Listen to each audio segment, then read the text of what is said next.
Live it up.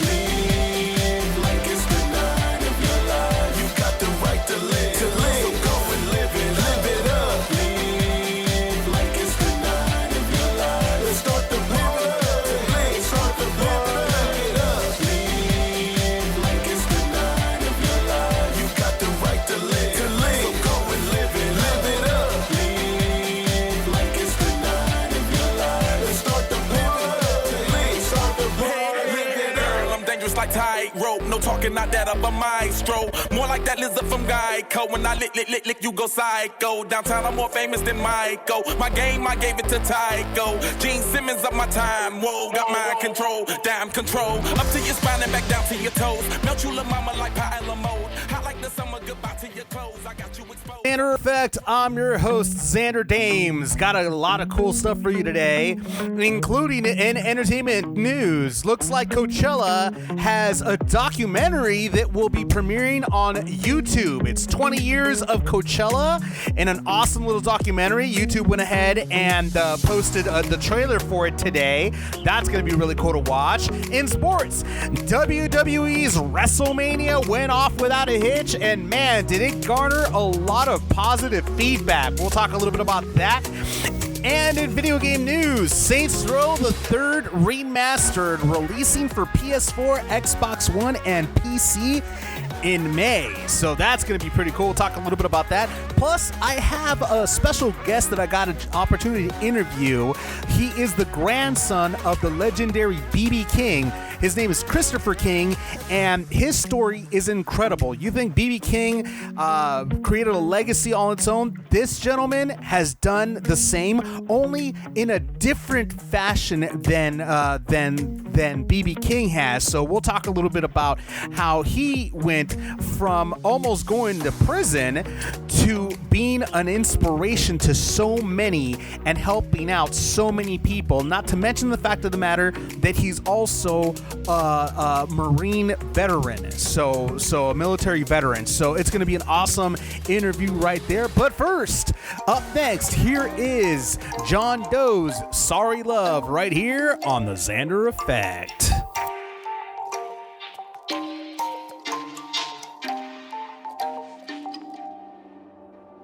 Sorry, I don't know how to love, baby.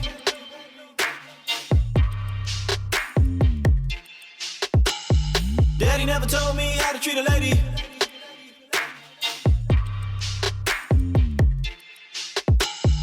Probably would've stayed if my mama would've let him.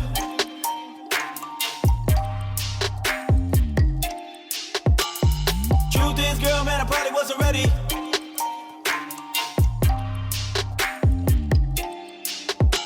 Well, I'm confused, so let me run it by you. Never really learned to love the woman I knew. Never really meant it, I just said that I do. Like a wedding, heading for doom. Yeah, like a bride, waiting for a groom. Minimize love like a couple on a first date, waiting for a room. Minimize love like something you could buy with balloons. Yep. Hey. Celebrate all I hate, huh? Jingle bells all the way, huh? Kris Kringle on the sleigh, huh? Give her gifts to convey what you really want to say, huh? Shake her hips to persuade, huh? You got hurt, but it never went away. Letting go, what a difference it can make, huh? But if it sits on what it takes, huh? How many times do I have to pay for my mistakes? Give them grace. Sorry, I don't know how to love, baby.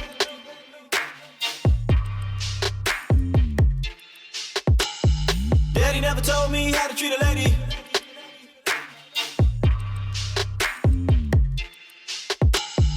Probably would've stayed if my mama would've let him.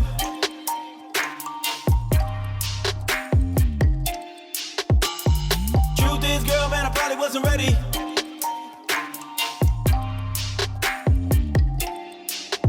If you want LOVE, you don't need me. I never learned, wasn't concerned, my girl would agree.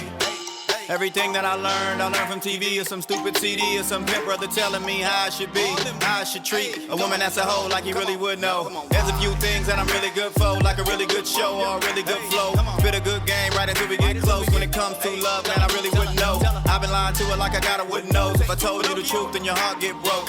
On like smoke, cry me a river, we drown in the boat till our bodies just float. Sorry, I don't know how to love, baby.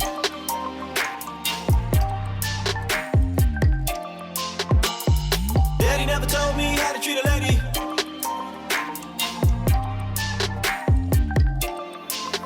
Mom never told me. Mom never told me. Dad never showed me. You can't control me. That's why I'm lonely. Mom never told me. Dad never showed me. You can't control me. That's why I'm lonely. Mom never told me. Dad never showed me. You can't control me. That's why I'm lonely. Mom never told me. Dad never showed me. You can't control me. That's why I'm lonely. Sorry, I don't know how to love, baby. Love, love, love, love, love, love.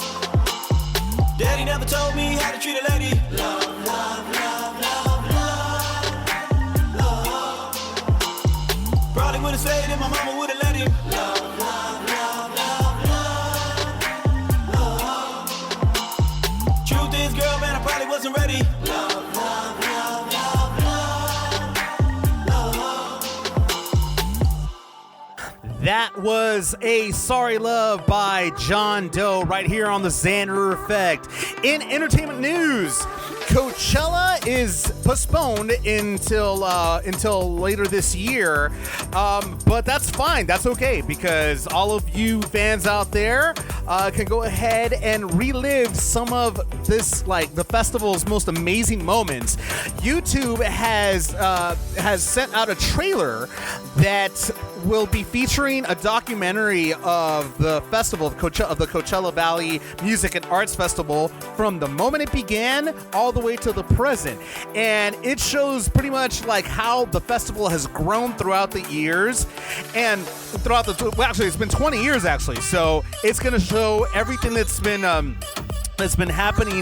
happened since then, and it has many different interviews, including interviews with Billie Eilish and Ice Cube. It also features artists such as Kanye West, Madonna, Daft Punk, Rage Against the Machine, Pixies, Bjork, The White Stripes, Radiohead, and Moby. So this is a star-studded documentary that pretty much talks about how amazing this music festival is, how many people love going to this festival. And so, like I said, the festival's been postponed until later this year. So, due to the coronavirus pandemic, allegedly it's scheduled until the fall, but nobody really knows. It depends on how the crisis is by then. Hopefully it'll be a lot better, than it is right now, and things will start, moving back to the way things were. But until then, you can go ahead and watch this documentary that is set to air April 10th. It's set to air for free actually on Friday, April 10th. So make sure you go ahead and check out that documentary. In other entertainment news, Channing Tatum and Jessie J break up again. This is the second time that the couple has broken up, and looks like it could possibly be for good this time.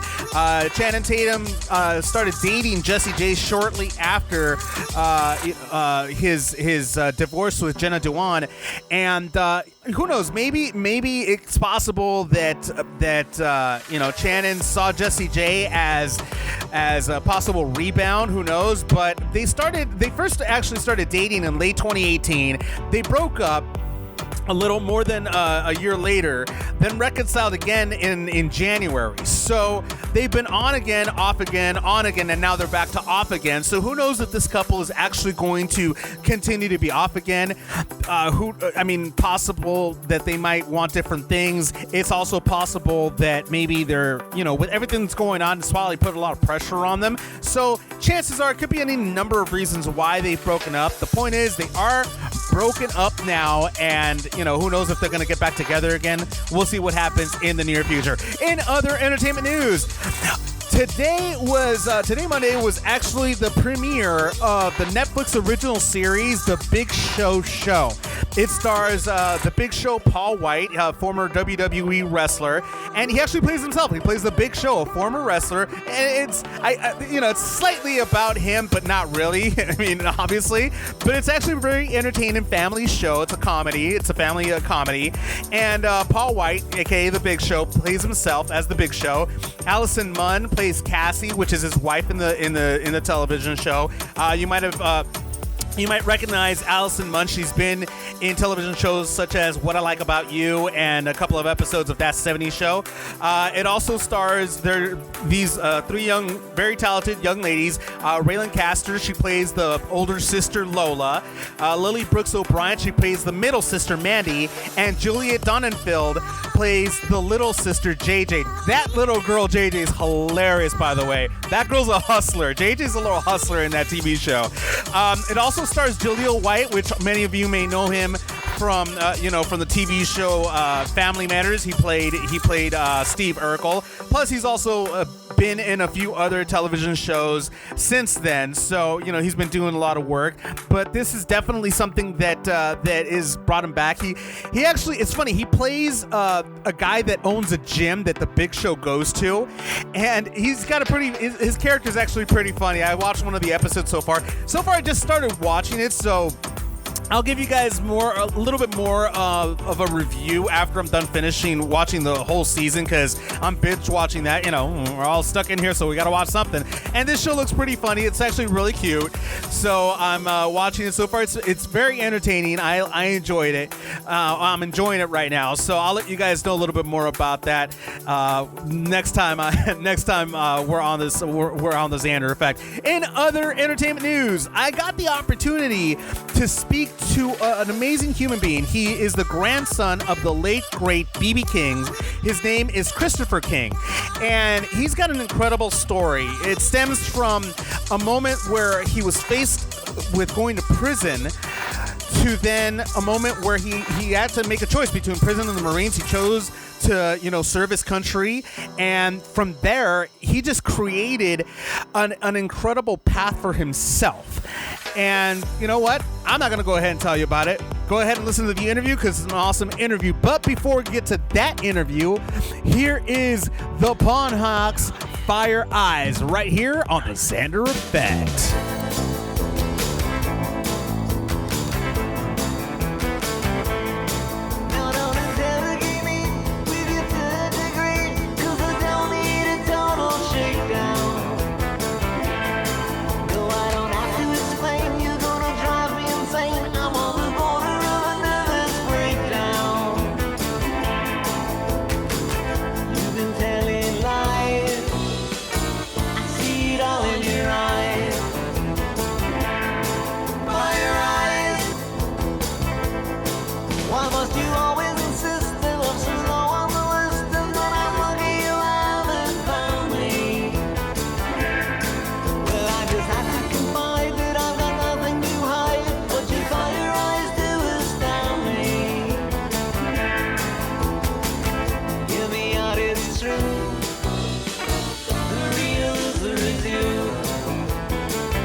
Effect, I have a grandson of legendary blues artist B.B. King. I have his grandson Christopher King here. How you doing, Christopher? I'm doing outstanding, brother. How you doing? Beautiful, beautiful, man. Trying to stay safe during these trying times, during this crisis. You know how it goes.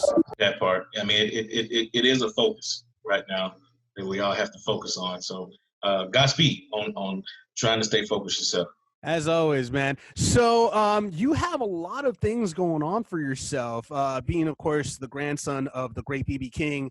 And, but you've had fame, in your own right, because you've done things in the fashion world.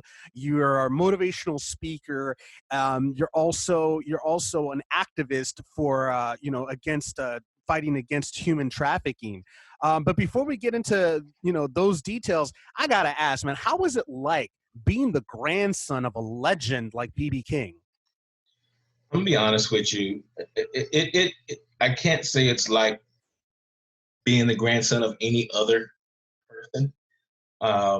Being the grandson of B.B. King truly was an honor and a privilege, but it was an opportunity for me to understand different perspectives. Not taking things for granted. People naturally assume because I was his grandson that I was, I guess the word they use is rich. And I said it like that for a reason. Oh, he's rich. So, that it's just so society we live in. It's just, it's crazy. But it was a privilege. I was exposed to a lot of different things that taught a lot of valuable lessons. I took advantage of those opportunities. Being his grandson, it was truly. So no, but that's really cool though that you got to learn a lot of valuable lessons. Did you learn how to play any instruments at all? Man, no, I did not. That was one thing. We talked about that, and it was something that me personally, I was like, Papa, because I called him Papa. Are you gonna teach me? I want to learn how to play the guitar. And he looked at me and he said, son, there's so many things in this world you can do. Why would you want to follow in somebody else's footstep when you can be your own man? Wow. So, and it hurt my feelings because, I wanted that lifestyle that he had. I wanted tour buses, and I wanted the presidential suites and the security detail. And, I wanted that privilege to access. And a lot of people might not understand what I just said, but privilege to access is things that you get based on the work that you do. And I thought back then that was the only way to get it was because I was related to him. That was the platform. Mm-hmm. You're a king. Other people, they follow in their kids' footsteps, in their parents' or grandparents' footsteps. He showed me a different path. Being your own man, you can get everything you want in this world simply by just working for it and first learning how to do it on your own. Don't just let somebody give you something, That's very true. That's very true. And he definitely taught you a valuable lesson. Those are very wise words from a very wise man. And I mean, but at the end of the day, you did become your own man. You did create your own image for yourself. And not only that, by the way, folks, one other thing about this gentleman is that he's a U.S. Marine veteran. And thank you for your service, by the way. Thank you very much for everything you've done for our country. Appreciate everything you've done for us, man. And and you continue to do, because you didn't stop serving your country. You still continue to serve your country, but in a different platform. But before I get into that one, tell me, how did you go? How did you get into the, how did you go from or should I say, what made you decide to serve in the Marine Corps? Well, that's an interesting story because it wasn't by choice. So me deciding to go into the military was between a conversation with the Chatham County judicial system. Mm-hmm. Yeah, that would do it. I was what you might call a troubled youth.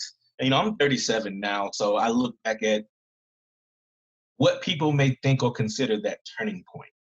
And I was 19 years old in Savannah, Georgia. And I never forget these dates. They stick in the back of my mind like a sore thumb. And, November 5th, 2001, I was arrested for selling, for possession with intent to distribute of coke. Oh, wow. And, I had a very large amount, not just one or two or nickel bag. I had a couple. I had a group of keys. Yeah, that would definitely do. You were like Pablo Escobar. Had a group, right? So in Savannah, it was a trying time, growing up in those streets. Raised in a single family home, but fast forward a little bit, it was a choice that I kind of did have. I was faced between a rock and a hard place. It was either jail or go to the military, and my attorney at the time, she was a public defender. And she said, Chris, this is your decision, your choice. It's totally up to you. You can fight this if you want, or you can just take the way out that we provided for you. And what they did was something called the First Offenders Act, because I had no priors. And I took it. So I was looking at 60 years to life or either military. Of course, I took the military. And February 18th is when I went to court, 2002. And March 22nd, 2002 is when I touched down on those yellow footprints, Parris Island, South Carolina, at the Marine Corps Marine Corps PRSD, Parris Island, was the training facility, or boot camp, in other words. And I did my 3 months, my 90 days of training, and graduated and served my country. I immediately, they asked me, where do you want to go? You're from Georgia. And I said, simple. This is an opportunity for me to see the world, and I don't have to pay for it. So I want to go somewhere overseas. Get me out of America. So I went to Japan for my first duty station, and I served there for about 4 years, close to 4.5. And then I came back here. But while deployed to Japan is when I got my combat duty and deployed to, various combat regions while I was there. Did 3 tours abroad, and I'm just thankful God brought me back home. But that was why I went into the military, is from my choices as a teenager to disobey the law. And of course, the military training definitely straightened you out completely. It did. It straightened out my mind, and it straightened out my waistline, because I left there with 160 pounds, wet, with no body fat. Literally, my mother came to graduation, and she walked straight past me. She didn't even recognize me. And I said, Mom, you didn't see me? She says, oh my God, Chris, I did not even recognize you, because literally, I went in, I was already a little on the slim slide. I was a skinny guy. But when you trim the fat, truly trim the fat, you're built. Man, you're yoked. Yes, if I can get back to that. Sounds a lot like me. I'm trying though. We all trying. We trying keto. We trying this. Oh man, it ain't nothing working. Well, right now it's crazy, because right now in quarantine I do have like a little bit of a mini gym in one of my rooms, and so in one of the bedrooms that isn't being used. And I just went ahead and turned it into a mini gym. And I'm like, what? Everybody else is going to go ahead and be fat by the time they get out of quarantine. Not me. I'm going to go ahead and try to slim down. That part. There was a movie that came out a while back about the little robot, and everybody had abandoned Earth. It was a cartoon movie. I think it was something, and they was all in the spaceship, and they had been sitting in these little chairs floating around, and they eating. Yeah, that was oh God, that was a Disney movie, actually. It was a Disney movie. It started with the letter E or something like that. I can't think of the name, but it was Wally. It was Wally. Wally. And that when the quarantine happened, that movie just replayed in my mind like every day. Like, I will not be a Wally. Just floating around in your chair on a spaceship. Look, you done got so fat you can't even walk. Just no. Won't let it happen. That's funny, man. That's funny. It's funny because I actually made a comparison, because I was watching the Simpsons movie, and I'm like, I actually posted this on my social media. I'm like, is it just me, or are we the Simpson movie right now, and the world is inside a huge dome? Like, right. We're all stuck inside a huge dome right now. We can't go anywhere. I mean, that's pretty much how I see it. But so you did your tour, your many tours, and you came back. How did you go from being in the Marine to being in the fashion industry? Because that's kind of an odd, It was. odd transformation. So that was through my grandfather. Once I got out the military, I tried to, I guess you can say, finagle the regular world. Getting a regular job. I worked at Home Depot for a little while. I sold copy machines, business to business, outside sales. I made some money doing that. And then I got a job after I got fired doing that. I got a job doing, because, when it's production based, it's just hard. You don't meet production, you get fired. And production was $25,000 a month.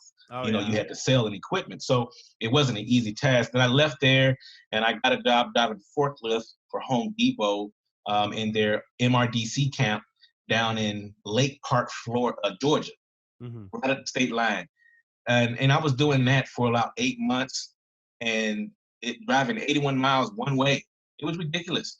But after trying, I left there, went to the regular Home Depot store. Then I was a manager at JCPenney over the men's department. That got me into clothing and really loving clothing and just seeing how the fashion world industry worked from being a manager at JCPenney.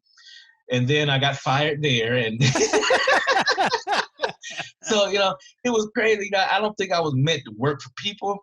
And so nice. From there, I called my grandfather, and I said, Papa, I'm really struggling out here, and I need your help. He said, what do you need? You need me to send some money? I said, no, I don't want you to send me money because I'm not going to do right by it. I'm just going to blow it. I want to come work. And he said, you want to do what? I said, I want to come work. I want to be your valet. Let me start there or do security. You always like that, and I have a military background, so security is easy. So he brought me on the road. I caught a flight to Vegas, got on the tour bus with him for a long while, and that is what really put me in a position to get the doorways open.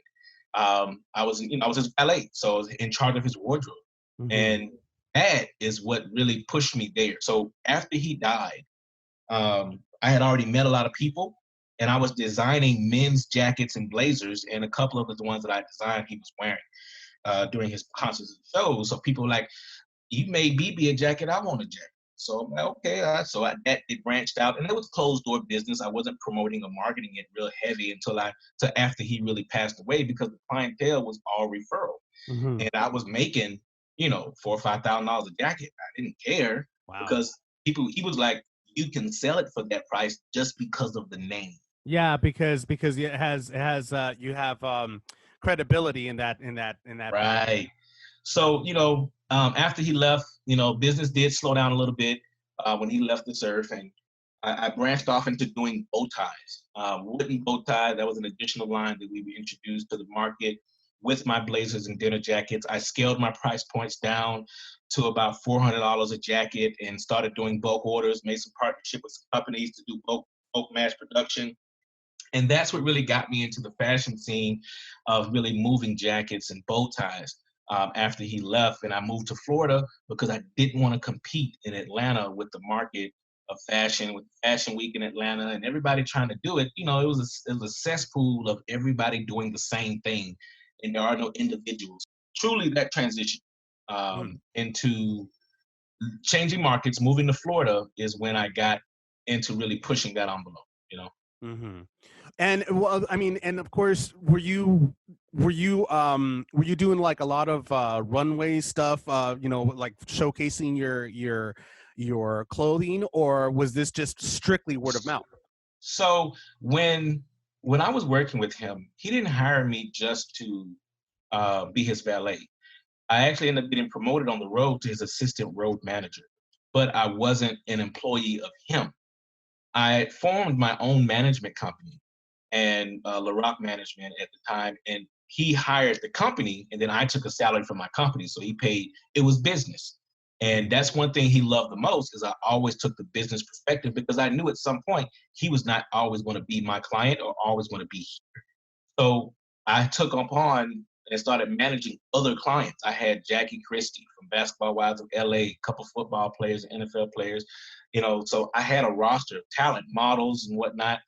So what I did when I started pushing the fashion, I literally took the same mindset that I had with managing my clients to myself, and I used myself as the talent. So I didn't necessarily do or runway shows or fashion shows. What I did was I hosted other people's fashion shows wearing my own jackets. Or I made appearances at fashion weeks wearing my own jackets because I knew people We're gonna ask. They're going to ask where you get that jacket from. Oh, I made it. And it's better representation in marketing if I'm wearing my own line and they say, well, dang, how can I get one of your jackets? Here's my card. They're custom. Let's set up a meeting. Let me do your measurements. These are the price points. Oh, definitely. I want 3. I want 5. I want so-and-so. You know, so it was a personal thing for me because I didn't want to just, you know, make 100 jackets to do a fashion show. And then what am I going to do with those 100 jackets is custom fit for those people that wore them. That's just money lost for me in a sense. So I didn't want to take that perspective. See, now you're kind of making me want one myself now. So you're selling so well, you're kind of making me want one of your jackets now too. What the hell, dude? Every time I wear one, people are like, are you gonna wear that again? Nope, I retire it. You know, I wear it to an event, red carpet or something, and it goes on a hanger in the closet. You make it unique. Exactly. Or limited edition actually is the word for it. You know, there was one out there. Me and Shaq actually wore. He wore a jacket that I made, and he didn't even know I made it. You know, it was sold through a shop in L.A. And I tagged him on his Instagram, and I said, "Thank you for wearing the jacket." And he responded back, and I was like, he says, "What you mean?" And I sent him a picture of me in my jacket. He says, "Wow, wait a minute, that's your jacket?" I said, "Yeah." And I wore it because I took it to DC, and the first time I wore it was when I got my first presidential award. And then afterwards, a guy had reached out and said he wanted some jackets in various sizes. I said, "All right, fine." You know, he cut the check. I made the order and shipped him out to Cali, and there it was. So, you know, he wore my jacket. I was like, okay, that's hot. But you notice I don't even market jackets anymore. That was so, you're going to laugh. That was so 4 years ago. You're right. I did laugh at that comment. No, 4 years. That's oh so. My God. But that's cool though, because I mean, like I said, you, in a sense, you are following your grandfather's footsteps, but in a different path than his. And that's really amazing. I mean, because it's gotten all the way to the point that you're also using your influence in more serious matters as far as human trafficking is concerned, you know, fighting against human trafficking. How did you get started with that particular fight exactly? How did that all begin? Well, so remember I told you I was hosting fashion shows and making appearances. I got booked to make an appearance and host at a fashion show for a charity. And prior to that, I had asked my manager at the time, Miss Tina Cox, and I said, hey, let's figure out a way for me to get some stuff, you know, philanthropy, some humanitarian stuff done. You know, I want to give back. You know, just making money is good, but it's not fulfilling for me. You know, help me find a different method to get some things done. So what we did was she started finding other charities that did fashionable events to market me to, and I got booked for one. I didn't know what I was walking into. I got there and I looked around. I said, okay, this is a cool fashion show. So tell me about this organization. You know, it was my ego. You know, yeah, so, you know, they paid the money. I didn't care. It's a contract. I'm finna go fulfill it. I'm here to work. So when she told me about the organization, I said, okay, so this is cool. Give them back the money. She says, what? I said, give them back the money and let's learn more about what they're doing. And I found out that the models in the fashion show were actually human trafficking survivors. Wow. And you know, it touched my heart even more. So after that event, I actually volunteered for that organization for about another year. And that's how we got into developing what the Gentleman's Course is today. It started, you know, 5 years ago with that charity.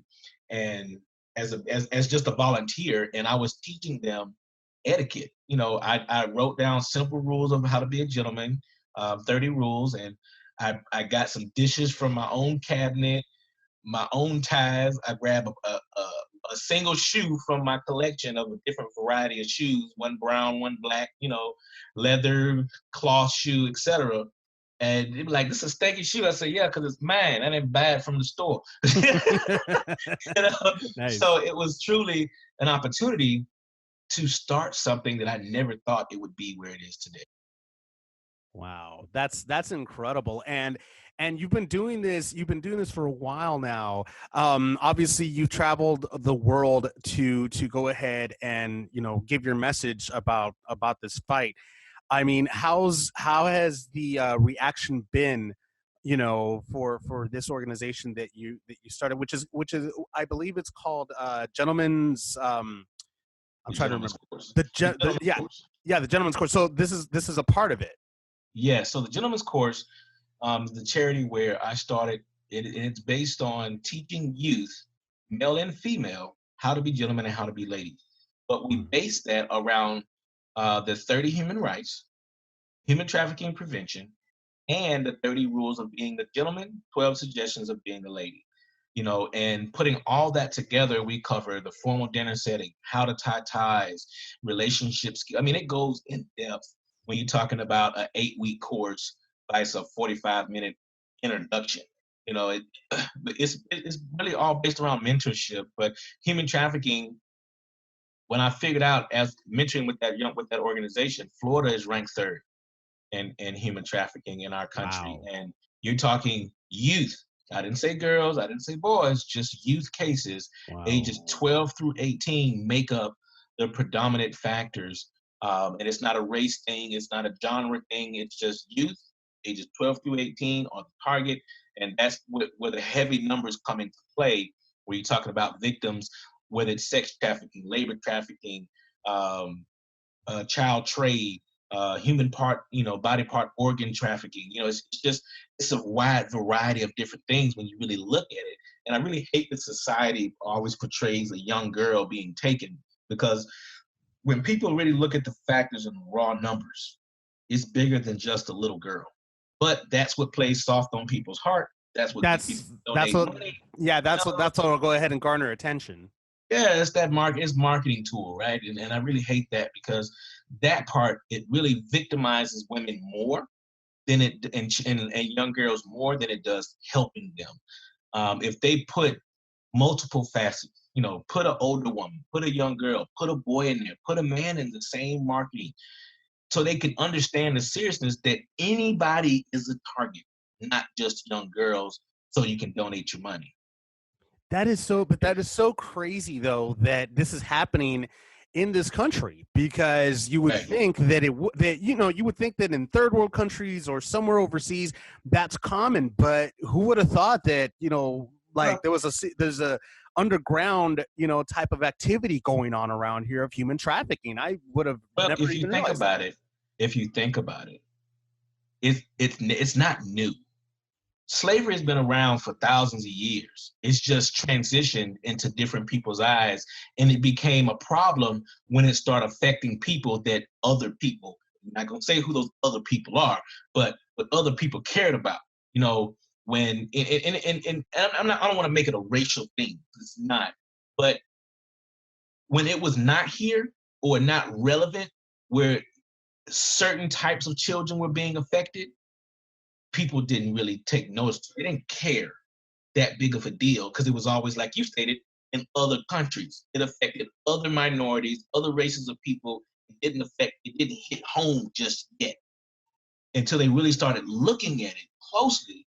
Like, this is really a problem here. And my little Bessie, my little Susan, my little Jimmy is now becoming victims of this. They're not just targeting people other places. It's right here in our own backyard. Wow. So, well, I mean, at least at the very least, there's something being done about it now. I mean, we're doing what we can. It no longer can be ignored.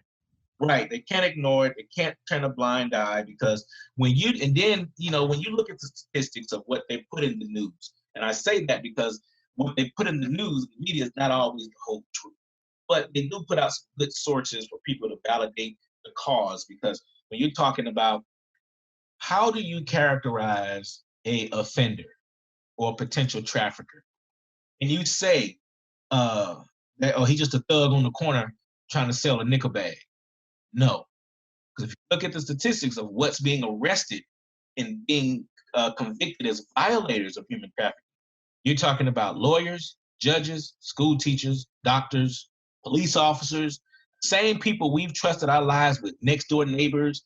It's ridiculous. They're not your general thug. These are it's a white collar crime. People truly from the corporate world, that's what it got out and they lost control of it. And it became a greed issue. And it's bad for me to even say it like that if they lost control. Like, so you're saying it's okay? No, I'm not saying it's okay. I'm saying that they had, like you said, it was done behind the doors and somebody lost control. Wow. Now it's out there in the open. Well, I mean, again, I'm glad that at least people like you, you know, and many others are taking action against this and trying to stop this from happening, because it is, you know, it's something that is horrifying to even think of. Especially, I mean, I'm not a parent, but I know, you know, we spoke before we started the interview that you're a parent, and you know, it must be horrifying for you to even think of these things.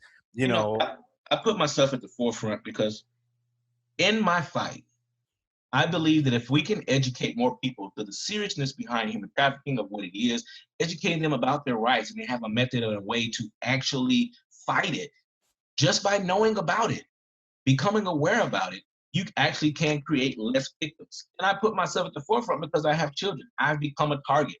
You know what? They probably would love to snatch my kids.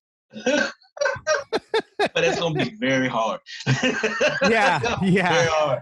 Because they understand. My son is 8 and he can tie a bow tie.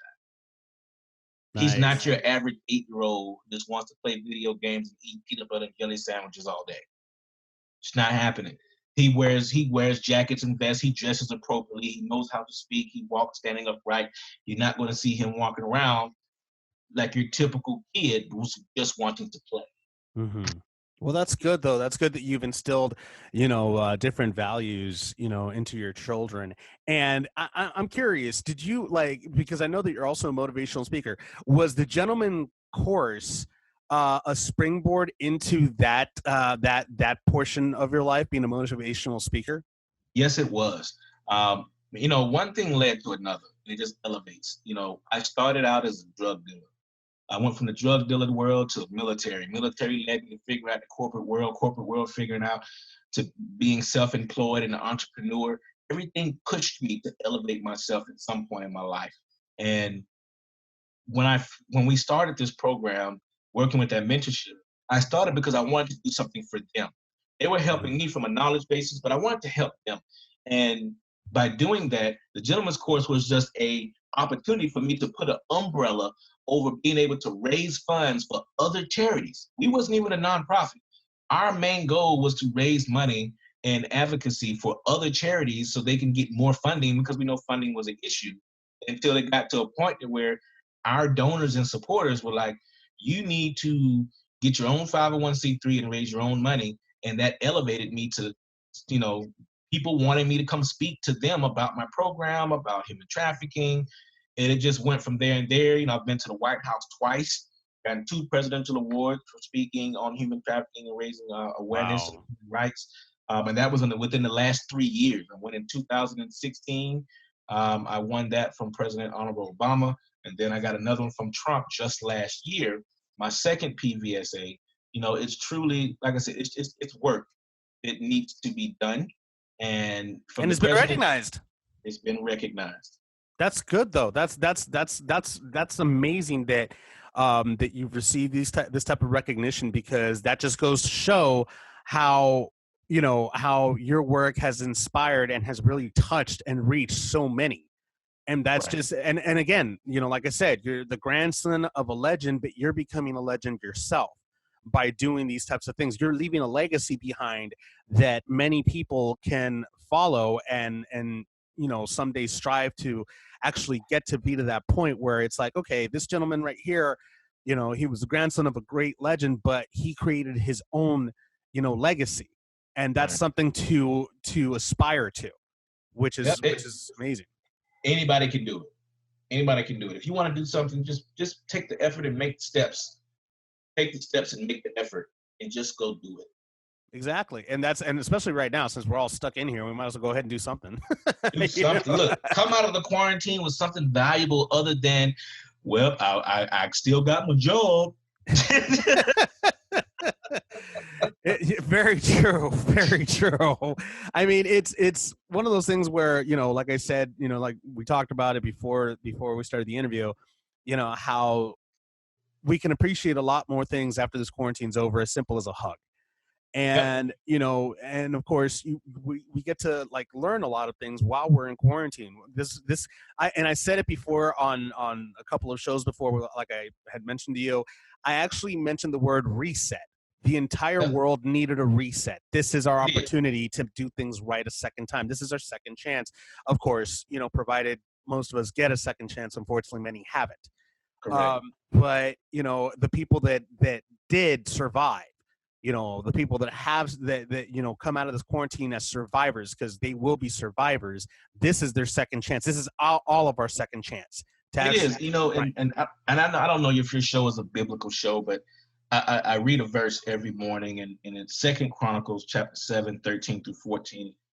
When I shut up the heavens so there is no rain, or command locusts to devour the land, or send a plague among my people, if my people who are called by my name will humble themselves and pray and seek my face and turn from their wicked ways, then I will hear from heaven and I will forgive their sins and will heal their land. And if you pay attention, the plague is here. Mm-hmm. Look at the news. I don't know how much you monitor Africa. Oh, just 6 days ago, they're dealing with swarms of locusts in Africa. I heard about that. Yep, I heard about that. Everything is falling into place. If people don't see that these revelations are coming true, you have to focus on where your heart is and where you need to be. He's put you in a place to focus on developing your heart, your mind, and your soul. And I'm speaking to the soul. Look, if you don't have it right, you better get it right. That is very, very true. That is very, very true. You got no excuse. And that's the thing, is that I always said, and I talk to friends about this very, religiously speaking. This isn't a religious show, but since you brought it up, I talk to friends about this every once in a while. And whether you believe in a higher power, right, or just believe that there is a higher power, something's trying. This higher power is trying to tell all of us, hey, you're destroying what I built for you. You're destroying what was made for you. Yep. And this is the time that you need to reflect, stop what you're doing, and try to be a better person the second time around. I'm giving you another chance. Second chance. Just like you said earlier before we started the interview, talking about the rivers, how you can see the fish, they're cleaning themselves up. The air is, you can breathe better because there's less traffic, less pollution going up. So much. Things are getting better on its own. It's going to fix itself. You have to allow it to fix itself. You have to sit back and just wait. Exactly. And that's and the thing is that irritates me about a lot of people is that they still decide to go out and everything. And it's like, dude, all you have to do is just stay inside. That's all you got to do, and just wait it out. It's not a big deal. I mean, it's insane, but hopefully things will get better. Hopefully, we'll go ahead and get to that. I mean, I'm in California. I'm in Southern California. So look, I'm in beautiful Sunshine, Florida. Nice. So, I mean, I'm hoping that things get better for all of us in general, and hopefully we become better for it. That's what that's the hope that that's the big thing, that when we come out of this, that we don't just resort back to the same foods we were doing prior to, that we take this as a learning curve to say, okay, I was stuck at home for 3 months. It really wasn't that bad. Do I really need to be going out? There's something really out there for me. I really enjoyed the time with my family. I got a lot of stuff done. I got more time available than I thought I had. Exactly. And that's the hope for many people, So, Christopher, how can people follow you? How can they stalk you on social media? I mean, and I'm sure, I'd love to know, where we could find your website for the various organizations, the various things that you're doing. Well, our website is www.thegentcourse.com. That's thegentcourse.com. It's for the program. The gentleman's course, you can Google it. I'm pretty sure you find everything you need on Instagram. I am the Real Christopher King, and that's THE. Real Christopher King. That's Instagram. That's Facebook and Twitter. The Real Christopher King. Keep it simple so they don't have to look up, multiple handles. It's all the same thing. The Real Christopher King. You'll find me on the World Wide Web, or you can just Google Christopher King, BB King. You'll find that stuff. Awesome. Maybe I'll go ahead and find a jacket there that I'll go ahead and, send you a message and be like, Christopher, I kind of like that one. Shout out to Pitch Vault Media. My publicist, Jay down in Fort Lauderdale, she does a great thing, and thank her for setting up an interview with you as well. Awesome. No, I definitely appreciate the opportunity to speak with you. And I know before we take off here, I know that you're writing a book. You mentioned that before we started the interview as well. I'd love to go ahead and chat with you about it once it's finished. No problem. Definitely would love to come back and talk about the book. It should be finished within the next month because I'm quarantined, so I'm literally on the computer. I'm focused. The manuscript has already been done, so we're putting the final touches on it and really getting the cover and the back end stuff done so we can go ahead and get that thing done and put out. So I can't wait. It's going to be big, for me. It'll be my first book, so I can't wait. Awesome. Well, again, Christopher, thank you so much for being on the Xander Effect, and I look forward to chatting with you again very soon, and stay safe. It was my pleasure, Xander. Thank you for having me, and gladly would love to come back again in the future. Thank you guys for tuning in. Awesome. Thanks a lot, man. Talk to you soon. All right, brother. Peace. Thank you so much, Christopher King, for being on the Xander Effect. Looking forward to having you on the show again very soon. In sports, WWE's Wrestlemania 36 went on without a hitch, without any interruptions. The show did go on, and it garnered a lot of positive feedback from many fans. So far, a lot of people have been talking about it. They're saying that it was actually really good. For the fact of the matter that there weren't any fans, obviously because of during the current crisis, no fans are allowed to be a part of any big events. A lot of big events have been canceled. A lot of sporting events have been canceled, but WrestleMania still kept on going. They were like, you know what, this isn't going to stop us. We're still going to go ahead and continue to entertain our fans, and they did. They actually did a really good job. It was a 2-night event. It started on Saturday, ended yesterday on Sunday. So they had a great event. A lot of awesome matches. If you guys have not watched it, if you're planning on watching it on the WWE Network, do not listen to this part of the show because it's going to be a spoiler. I'm going to go ahead and tell you guys which ones were the winners, which ones were the losers. So night 1 on Saturday was Cesaro versus Drew Gulak for the kickoff show. Cesaro defeated Gulak via pinfall. The Women's Tag Team Championship, the Kabuki Warriors versus Alexa Bliss and Nikki Cross. Bliss and Cross are now the brand new WWE Women's Tag Team Champions. They defeated the Kabuki Warriors via pinfall to win the titles. King Corbin versus Elias. Elias defeated King Corbin via pinfall. The Raw Women's Championship, actually, I should say. Becky Lynch versus Shayna Baszler. Shayna Baszler. Yes, that's her name, Shayna Baszler.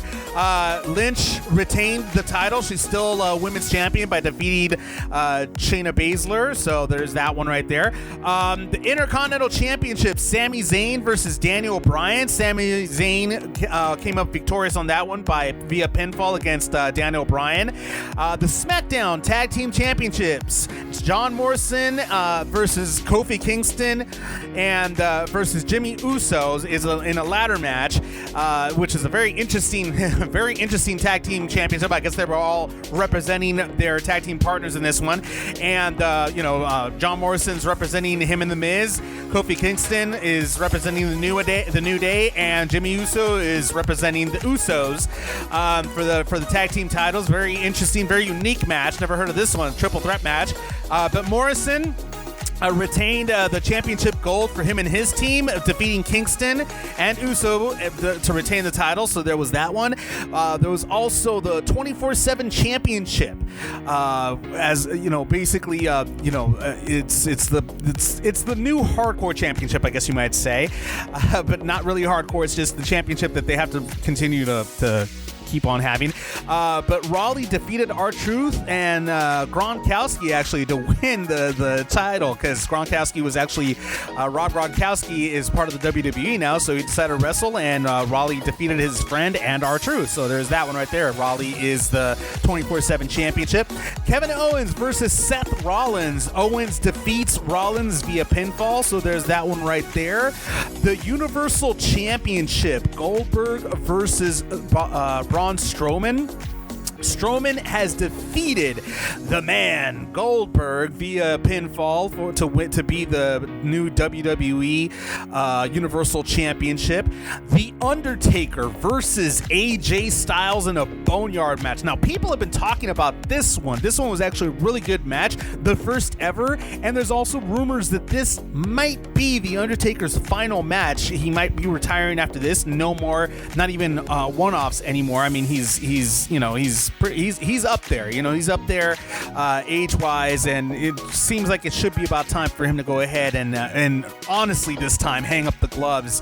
But Undertaker went ahead and defeated AJ Styles, so he's still winning at WrestleManias. Now, night 2, which is on Sunday, it started off with Liv Morgan versus Natalya in the kickoff show. Liv Morgan defeated Natalya via pinfall. The NXT Women's Championship, Rhea Ripley versus Charlotte Flair. Flair ended up defeating Ripley via submission, which is the figure 8. Charlotte used the figure 8 on Rhea Ripley, so she's the new NXT champion.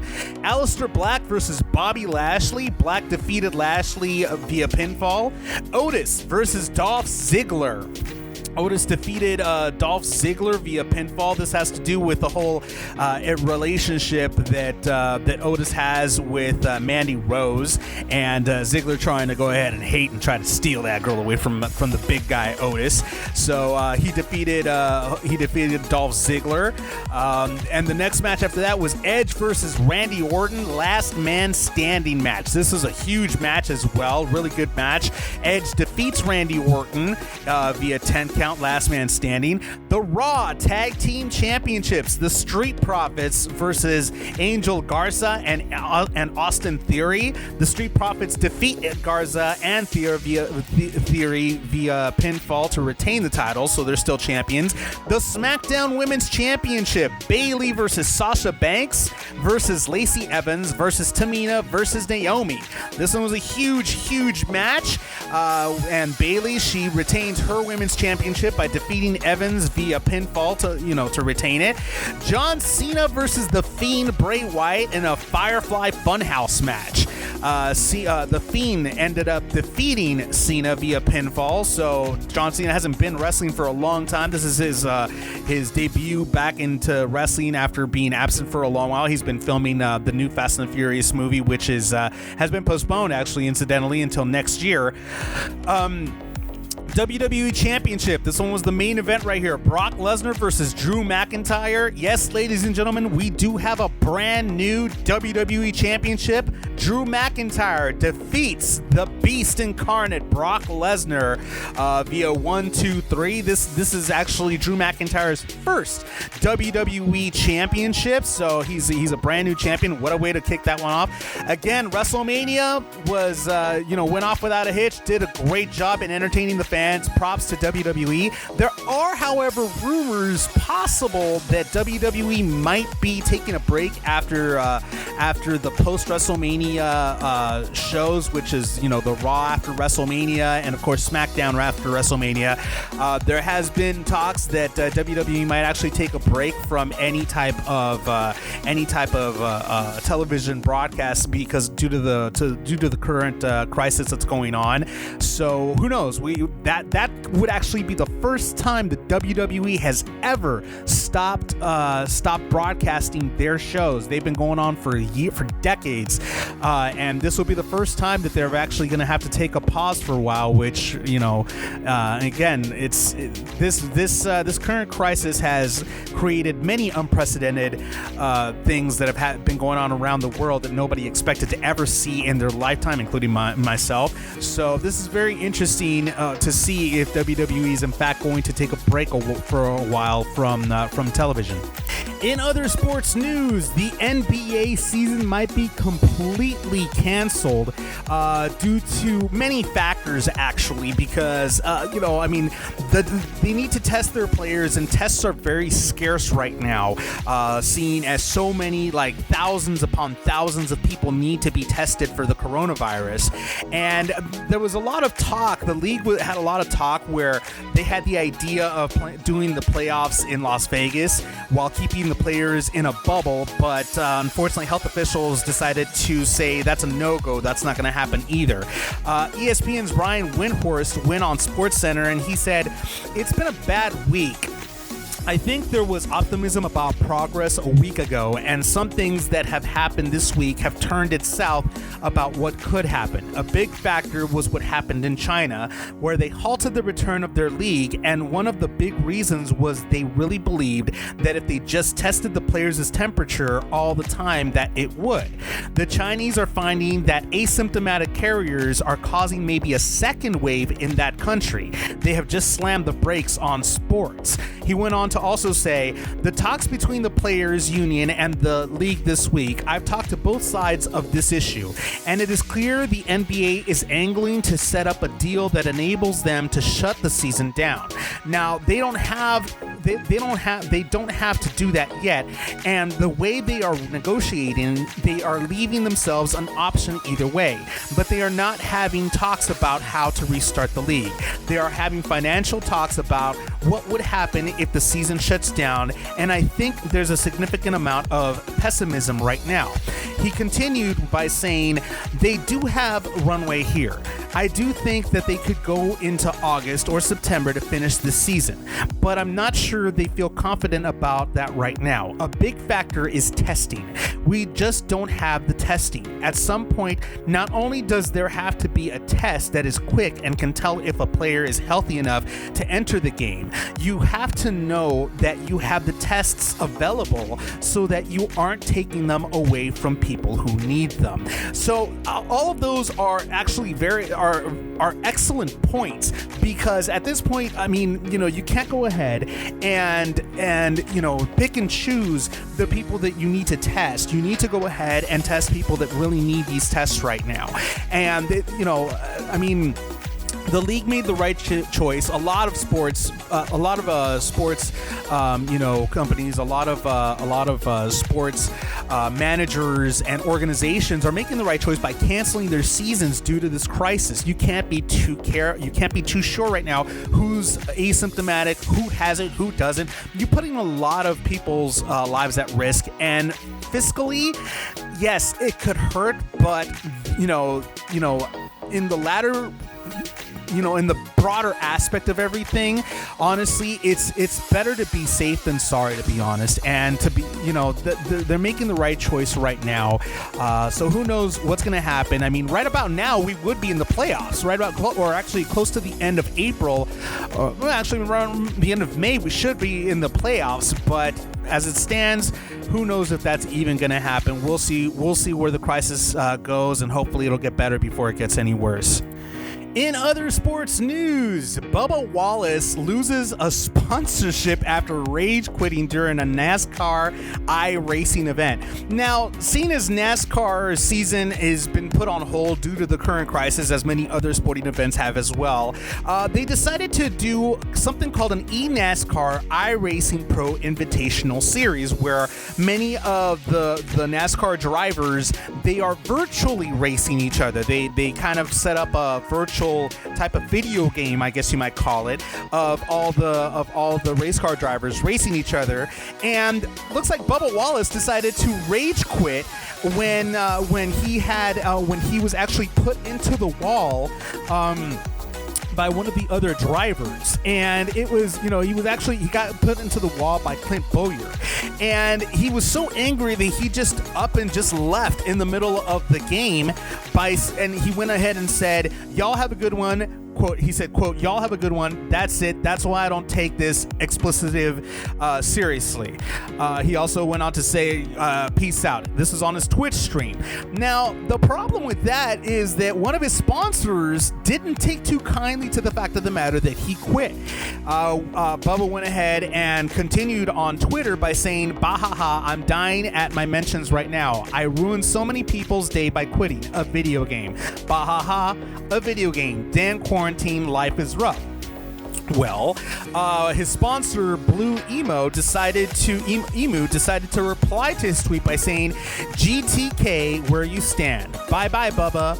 We're interested in drivers, not quitters." And they even sent a video meme of Donald Trump saying, "You're fired." So Blue Emo has pretty much said goodbye to Bubba for rage quitting in the middle of a race, which is actually that to me, that's the first that I've ever actually heard something like that happen. But again, looks like it's been a first for many things around here. So we'll see what kind of blowback Bubba's gonna say or what kind of response he's gonna have to Blue Emo after that craziness. Up next in video game news, we have the Saints Row 3rd remastered releasing for PS4, Xbox One, and PC. Plus, I have a little bit of a bone to pick with Activision over this past weekend's crazy debacle, double XP weekend with Call of Duty, because they have a double XP weekend. So I'll talk a little bit about that.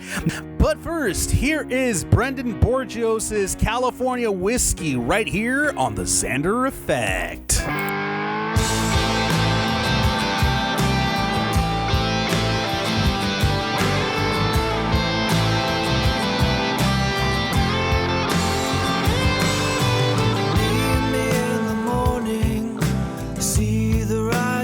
Sun, take a breath so deeply, brother, raise your gun.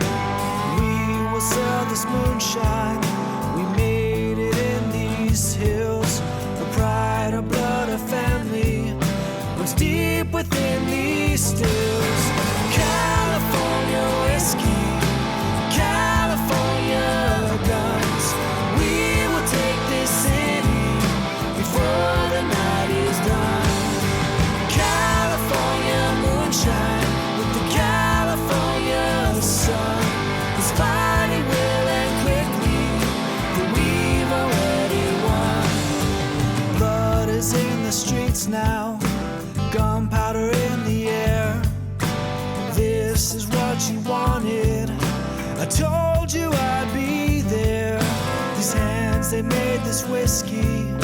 This whiskey calms these hands. You will never take me. Lawman, be damned. California whiskey, California guns. We will take this city before the night is done. California moonshine with the California sun. It's fighting will and quickly, but we've already won.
is California Whiskey by Brendan Borgios. I'd like to go ahead and take a second to give a shout out to the boys over at California Distilleries. Those guys are the ones that provided the song. They also provide amazing whiskey, by the way. Let me tell you, I've tasted this stuff. It's so good. It's Temecula, California's first craft distillery. So that they got amazing whiskey, amazing bourbon. They also come in different flavors. The best part about this whiskey, no hangover the next day. Trust me, I know. I actually drank a little bit, got a little bit tipsy. Next day, no hangover. So that was really cool. Not to mention the fact of the matter that they're actually helping. They're actually helping with the CDC right now. Their distillery has been converted to go ahead and make hand sanitizers. Obviously, we know that we have major shortage of hand sanitizer right now, but California Distillery is actually making hand sanitizers for the CDC and for the World Health Organization. So they have teamed up with them. Many props to them. You want to check out what they got going on? Make sure you go to www.california, spelled with a K, distilleries.com, and make sure you go ahead and check them out. Their brand is amazing. Major props. Thanks a lot, California Distilleries, for giving us that awesome song. In video game news, looks like Saint Rose the Third is actually coming back. They're doing a remastered version of it. It comes out May 22nd for the PC, PS4, and Xbox One. Now, Saints Row the Third is actually a really cool game. I played it a few times, and it's a little bit similar to Grand Theft Auto in the sense that it's an open world map. You have to go ahead and fight different rival gangs and things like that. But it's really cool because they've remastered it, and it's going to be coming out. A lot of fans are really excited about that. So make sure you definitely check that out. Again, it comes out May 22nd, so that's going to be really cool. Now, as far as the bone I have to pick with Activision, talk about a company that definitely does a lot but does very little at the same time. Now, over the weekend, there was a few server malfunctions from a multi-million-dollar game such as Call of Duty with a lot of paying customers, a lot of fans that got gypped. I'm one of them. They decided to go ahead and do a double XP weekend right before they go ahead and release their new DLC Season 3 of Call of Duty, which offers, obviously new maps, new weapons, etc., a whole new Battle Pass tier system.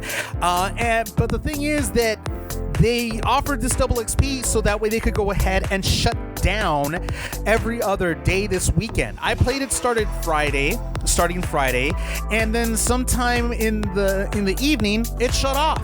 And they basically were saying, we're doing maintenance. Yeah, that maintenance was supposed to be done not this weekend when you're giving us double XP, but it should have been done some other time. Now, we all got gypped on it. We all completely got gypped. A lot of us stopped playing. There were times that I was playing Blood Money, or actually it's called Plunder now. Actually, no, I'm sorry. Strike that. Reverse. It's actually called Blood Money because it used to be called Plunder. So I was playing with a couple of buddies of mine, and suddenly we got kicked out, and we were actually in third place. Now, does Activision do anything to rectify? No, absolutely not. They really don't care. It's one of those things where it's like, oh well, you got gypped. Get over it.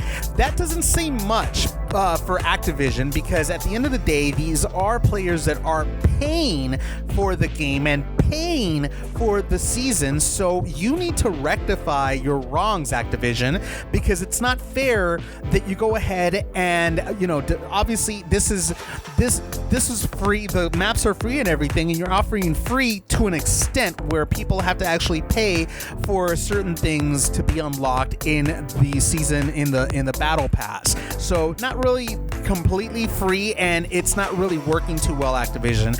You guys are doing a terrible job when it comes to customer service, and you need to rectify that. You need to go ahead and hold another double XP weekend this weekend, fix all the bugs of your servers so that way your players can go ahead and enjoy the game, especially especially right now that many players are staying home and being quarantined. This is not fair to many players, and you need to fix that, Activision. That's it for the Xander Effect. That's the news in case you haven't heard it. Again, make sure all of you continue the hashtag AW movement. That's the applaud workers movement that I have going on. Go ahead and applaud all these essential workers that are out there risking their health, their family's health, to go ahead and make sure that we continue to receive the services from all these essential businesses that are still remaining open during the coronavirus crisis. So make sure you hashtag that. Go ahead and film yourselves applauding, post it, and just continue the trend, continue it trending worldwide. And as always, be safe out there, practice good hygiene, wear masks, wear gloves, wear goggles. Unfortunately, that is the world that we live in right now, but don't worry, this too shall pass. Everything will get back to normal. It can't last forever, so we must continue to practice social distancing, stay in, so that way you can go ahead and make sure that your loved ones are safe from this terrible virus that has caused the lives of so many and worldwide. So that's just make sure you go ahead and practice all that. Thank you so much again for listening to the Xander Effect, and remember, music always heals all. Live it up. B. Taylor, Flow Rider. Live it up. Live like it's the night of your life. You got the right to live. So go and live it up. Live like it's the night of your life. Let's start the live it up. Start the live it up. Live like it's the night of your life. You got the right to live. So go and live it up. Live like it's the night of your life. Let's start the live it up. Start the live it up. I'm dangerous like tightrope. No talking, not that of a maestro. More like that lizard from Geico. When The Xander Effect is powered by 50/50 Global Music Inc., BMG, and Sony Music The Orchard, in association with Art 19 Media.